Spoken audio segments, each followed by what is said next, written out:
Hello दोस्तों, स्वागत है चैनल पर। साथियों, आज हम एमसीक्यू सीरीज़ का पार्ट 2 लेकर आए हैं। आज हम हर रोज़ की तरह ही 15 प्रश्न करेंगे और उनकी व्याख्या भी करेंगे। तो चलिए शुरू करते हैं। सबसे पहले है हमारा डायरेक्ट इनडायरेक्ट स्पीच। तो पहले हम जान लेते हैं कि डायरेक्ट से इनडायरेक्ट स्पीच में बदलने के लिए क्या क्या नियम हैं। तो पहले इसके कुछ रूल को जान लेते हैं। पहले इसमें सबसे ज़रूरी है कि इसमें टेंस चेंज होता है। तो इसमें कौन सा टेंस कहाँ चेंज होता है, यहाँ पे हम देखेंगे कि इसमें हमारा प्रेजेंट इंडेफिनेट या प्रेजेंट सिंपल जो है फास्ट इंडेफिनेट या फास्ट सिंपल में बदलता है। प्रेजेंट कंटिन्यूस फास्ट कंटिन्यूस में, प्रेजेंट परफेक्ट फास्ट परफेक्ट में, present perfect continuous fast perfect continuous में, तथा पास्ट इनडेफिनेट टेंस जो है वो पास्ट परफेक्ट में, और पास्ट कंटिन्यूस टेंस जो है पास्ट परफेक्ट कंटिन्यूस में बदल जाता है। और पास्ट परफेक्ट जो है वो किसी में नहीं बदलता, पास्ट परफेक्ट कंटिन्यूस भी एज इट इज रहता है। और जो टेंस फ्यूचर में है, जो टेंस फ्यूचर में दिए गए हैं उनमें सिर्फ विल को वुड में चेंज किया जाएगा, यानी सिर्फ मॉडल का चेंज किया जाएगा, बाकी किसी भी प्रकार का चेंज नहीं किया जाएगा। यानी प्रेजेंट के जितने भी होंगे सभी पास्ट में चले जाएंगे, और पास्ट का जो सिंपल होगा वो पास्ट के परफेक्ट में जाएगा, और पास्ट का जो कंटिन्यूस होगा वो पास्ट के परफेक्ट कंटिन्यूस में जाएगा। विल के सारे फॉर्म्स सेम रहेगी, उसमें विल मॉडल की जगह वुड हो जाएगा। और इसमें हम देख लेते हैं कि जो मॉडल है किस प्रकार चेंज होती है।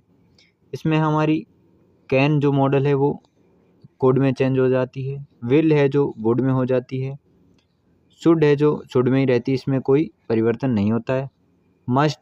मस्ट हैड टू में चेंज होती है या फिर मस्ट ही रहती है।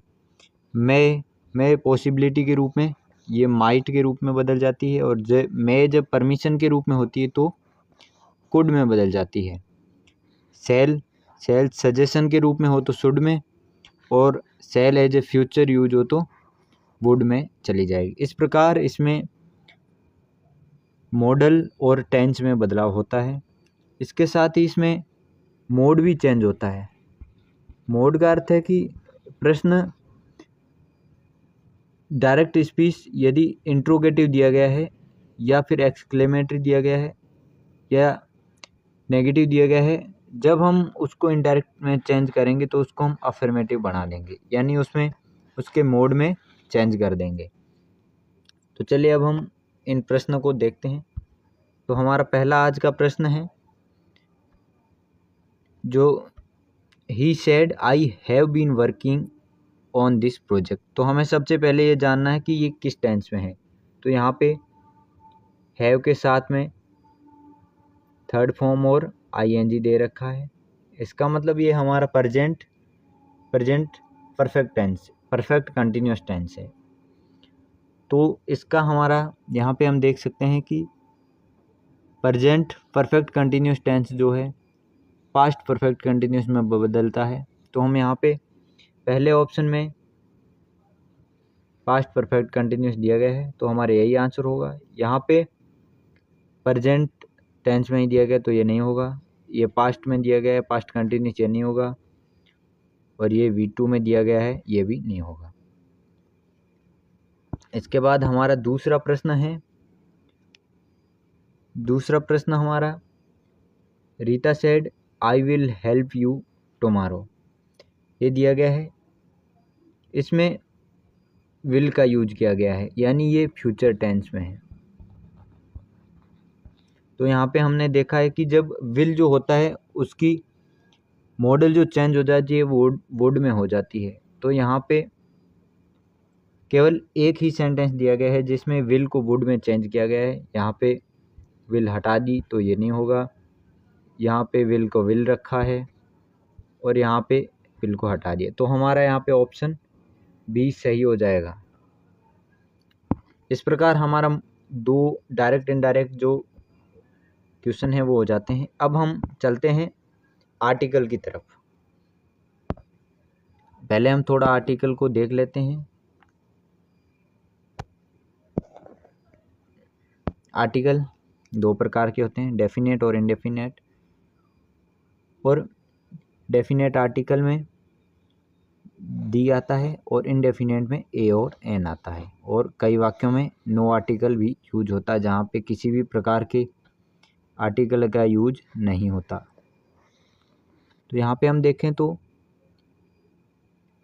एन का यूज और ए का यूज तो हम पहले जान चुके हैं कि जहाँ पे स्वर ध्वनियाँ जहाँ पे आती है वहाँ पे एन का यूज किया जाता है और बाकी सभी में ए का यूज किया जाता है।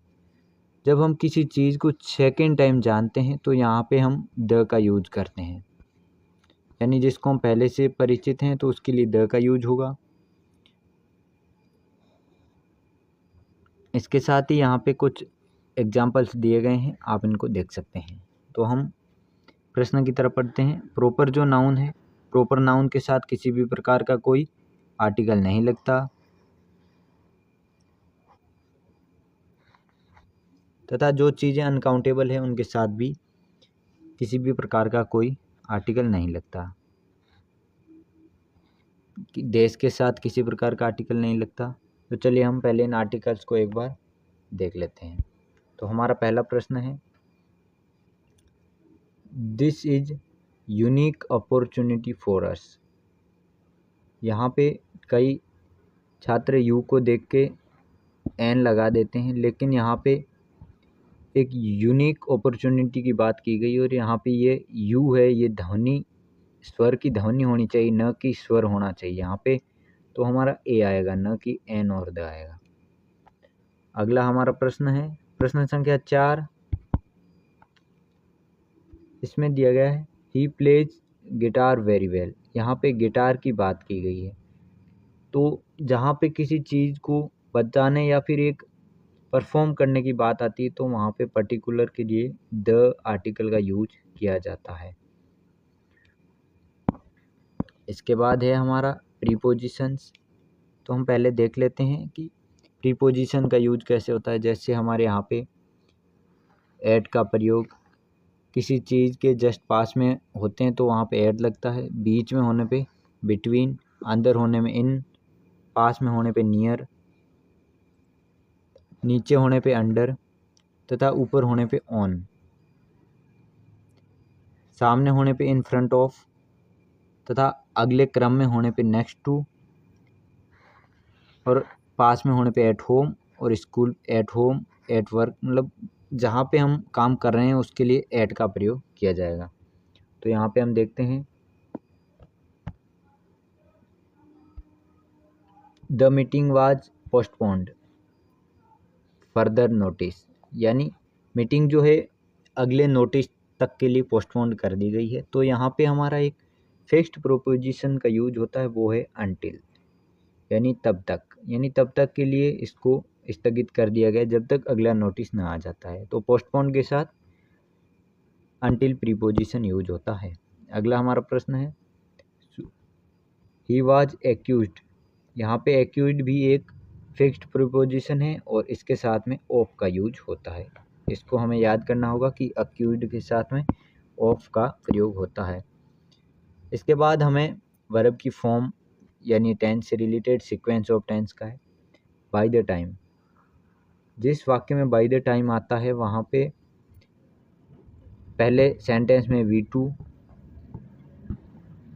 यानी पास्ट सिंपल तथा दूसरे सेंटेंस में पास्ट परफेक्ट टेंस होता है। तो पास्ट परफेक्ट टेंस में आपके हेड के साथ में वर्ब की थर्ड फॉर्म आएगी। तो यहाँ पे हमारा एक ही ऑप्शन है जिसमें वर्ब के साथ थर्ड फॉर्म है, तो यहाँ पर हमारा हेड लेफ्ट हो जाएगा।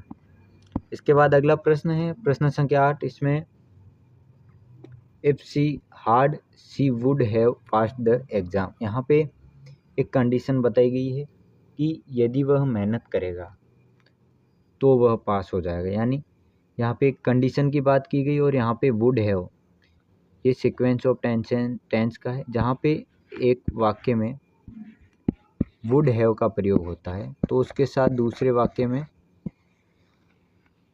हेड के साथ में थर्ड फॉर्म का प्रयोग होता है। तो यहाँ पे हमारा वुड हैव प्रयोग हुआ है तो यहाँ पे हमारा हेड स्टडीड, यानी हेड के साथ वर्ब की थर्ड फॉर्म आएगी।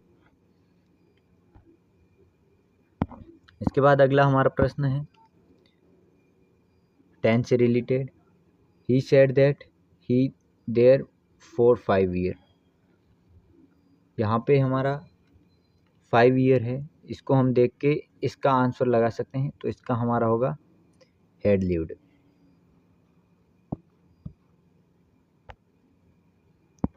इसके बाद अगला हमारा प्रश्न है प्रश्न संख्या 10। She said she go to market next day. अगले दिन की बात की गई है और यहाँ पे सी सेड लगा है। इसका मतलब यहाँ पे विल न आके वुड आएगा, क्योंकि पास्ट टेंस का यूज हुआ सी सेड का यूज हुआ, तो यहाँ पे हमारा वुड का प्रयोग हुआ, क्योंकि ये इनडायरेक्ट में दिया गया है। अगला हमारा प्रश्न है एंटोनिम दिया गया है जिनरस का, तो इसका हमारा होगा सेल्फिश। इसको हमें याद करना है, सेल्फिश। हमारा प्रश्न है वॉइस से रिलेटेड है, तो पहले हम वॉइस को पढ़ लेते हैं। एक्टिव वॉइस और पैसिव वॉइस के बारे में क्या है। सबसे पहले देखते हैं वॉइस 2 प्रकार की होती है, एक्टिव और पैसिव। एक्टिव से पैसिव बनाने के लिए कुछ नियम हैं जो हम जान लेते हैं पहले। इसमें सबसे पहले ये है कि इसमें ऑब्जेक्ट को सब्जेक्ट और सब्जेक्ट को ऑब्जेक्ट बनाया जाता है। तो इसमें हमारा पहला नियम यही है कि इसको सब्जेक्ट को ऑब्जेक्ट बनाओ, ऑब्जेक्ट को सब्जेक्ट बनाओ। इसमें हेल्पिंग वर्ब का प्रयोग किया जाता है जब हम एक्टिव से पैसिव में जाते हैं। वर्ब के साथ हमेशा थर्ड फॉर्म लगती है, यानी BT3 का प्रयोग किया जाता है। बी की फॉर्म के साथ ट्रांजिटिव वर्ब की थर्ड फॉर्म। इसमें बाई का प्रयोग किया जाता है कई कंडीशन में, टू का प्रयोग, और कई में इसको ऐसे ही रखा जा सकता है। सब्जेक्ट को ऑब्जेक्ट बनाना होता है। इसके साथ ही इसमें जो प्रोनाउन की टेबल है, जैसे सब्जेक्ट को ऑब्जेक्ट बना रहे हैं तो वहाँ पे हमारा फर्स्ट पर्सन जो है आई वी, इनका जो चेंज होता है, और सेकंड पर्सन जो है माई और योर, इनका भी चेंज किया जाता है। ये हमारे फर्स्ट, सेकंड और थर्ड पर्सन की श्रेणी में आते हैं। चलिए हम प्रश्न करते हैं एक बार। हमारा प्रश्न है people speak English all over the world. यहाँ पे सबसे पहले हमें टेंस की पहचान करनी पड़ेगी। तो इसमें हमारा टेंस प्रेजेंट सिंपल है, तो इसको हम चेंज करने के लिए पहले जो भी पास्ट के दे रखे हैं टेंस चेंज नहीं करना है, तो उनको चेंज हटा देना। जैसे हमारा ये पास्ट का है, ये हमारा हो गया प्रेजेंट का परफेक्ट कंटिन्यूस है, इज स्पोकन और इज स्पोकन हो गया। तो यहाँ पे हमें देखना है कि कहाँ पे BT3 दिया गया है, यानी बी की फॉर्म के बाद T3 यहाँ पे दिया गया है, लेकिन बीइंग का प्रयोग हुआ। बीइंग का प्रयोग तब होता है जब सेंटेंस कंटिन्यूस में दिया गया हो, लेकिन यहाँ पे सिंपल में दिया गया है, इसलिए ये ऑप्शन भी नहीं होगा और हमारा आंसर होगा ऑप्शन बी। इसके बाद अगला प्रश्न है she has completed the assignment. तो यहाँ पे हमें सबसे पहले टेंस की पहचान करनी है। तो यहाँ पे हमारा टेंस है हैज़ कंप्लीटेड, यानी पास्ट प्रेजेंट परफेक्ट टेंस है। तो प्रेजेंट परफेक्ट टेंस है, तो यहाँ पे हमारा हैज़ के साथ में बी की फॉर्म आएगी। तो हमें सबसे पहले देखना है यहाँ पे इज आया है, इसलिए ऑप्शन कट हो जाएगा। हैज़ के साथ बी की फॉर्म और वर्ब की थर्ड फॉर्म, ये हमारा आंसर हो जाएगा। यहाँ पे आवाज़ आ गया और यहाँ पे हैड भी ना आ गया, इसलिए हमारा आंसर होगा ऑप्शन बी। इसके बाद अगला हमारा प्रश्न है प्रश्न संख्या 14। ट्रांसफॉर्म इनटू नेगेटिव में बदलने के लिए है ही इज ऑलवेज पंक्चुअल। तो इसका हमारा आंसर होगा, इसे नेगेटिव में बदलना है।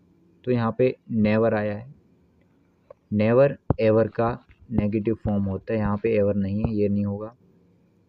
ही इज़ नॉट पंक्चुअल, यहाँ पे इसको चेंज कर दिया गया है, ही इज़ नेवर ये भी आ गया, इसलिए हमारा आंसर होगा option B, he is not always punctual.